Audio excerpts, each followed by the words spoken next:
Finding your design style can seem overwhelming, but it doesn't need to be. It can be a joyful and very satisfying experience. You've just got to look at what you're after and find the balance. Look at your needs and your wants and then work from there. You need to look at your lifestyle and also your practical requirements. And some of those considerations that need to be taken into account are things like, do you need this to be hard wearing?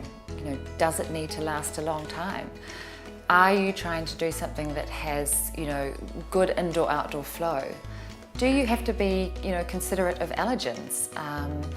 Or are you trying to create something that's warm and cozy and, offers, some noise relief? The other thing is that do you want low maintenance, or is this purely a style choice? Do you not have to worry about any of those things and you can make your assumptions purely on colour or design? Carpet Court have created this great tool that helps you navigate through all those minefields and allows you to come up with a solution to your design style. It simplifies it to allowing you to make choices and finish through without going through all the clutter and the noise of trying to really figure out from 100 different other avenues what needs to occur.